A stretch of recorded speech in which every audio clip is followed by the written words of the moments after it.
It's really very much an attack on science. It is what it is. I'm a public figure. I'm going to take the arrows and the slings. But they're fabricated. And that's just what it is. But we'll just have to do our jobs.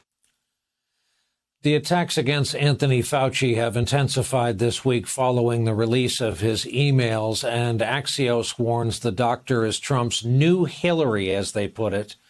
They're reporting the former president intends to make Fauci a top target at his upcoming rallies. After all, remember, complaining about emails was a huge part of his 2016 campaign.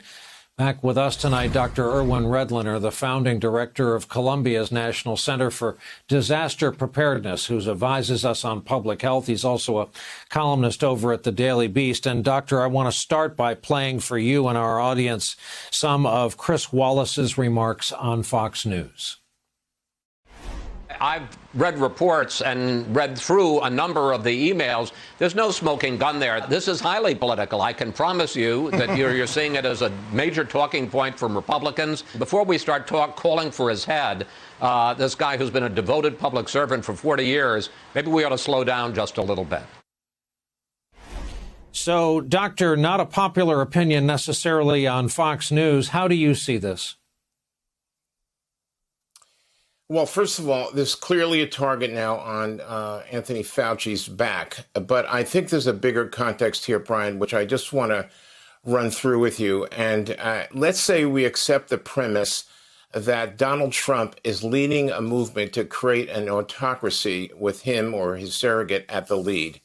And I see three big strategies at play now. Number one was the promulgation of multiple big lies, including the biggest one, of course, that the election was stolen.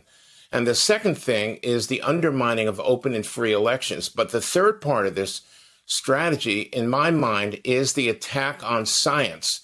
It's personified by an attack on Anthony Fauci, which is absolutely outrageously incorrect and ignorant. But if you put these three things together, the attack on science via Fauci, the undermining of free elections, and the big lies that are being promulgated, we have the makings of what is going to be an unfortunately difficult to stop movement in America. And by the way, this is the most contamination of real science I've seen in my lifetime. These attacks on Fauci and the other misinformation that's being promulgated around science and what science is trying to do. This is a public health problem. It's been politicized to a point where none of us could have imagined in recent years, Brian.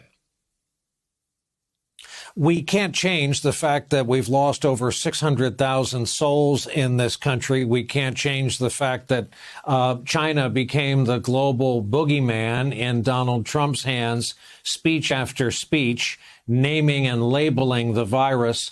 What do they have to answer for in China, in your mind? So in my mind, there's one key thing that I would like to know, and I think other scientists around the world would like to know. If this was a lab accident, which let's say it is, we want to know what went wrong. What protocol were they using that didn't work to safeguard that lab? You know, we have very, very strict protocols in the U.S. and around the most of the world that say, here's how you handle very dangerous viruses.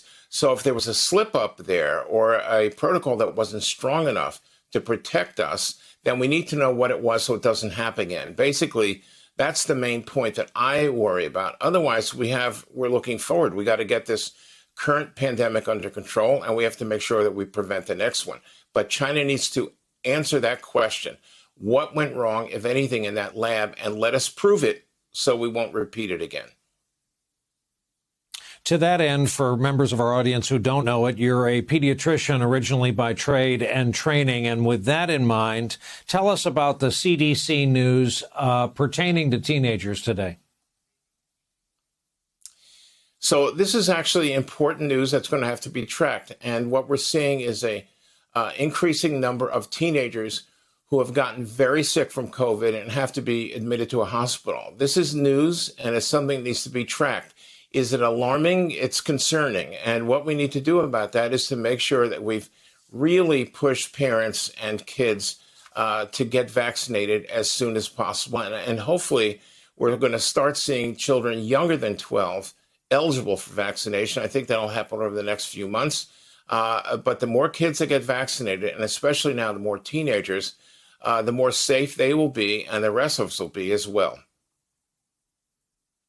Doctor, it's always a pleasure for us when you spend some time with us and take our questions. Dr. Irwin Redlener, our guest again tonight.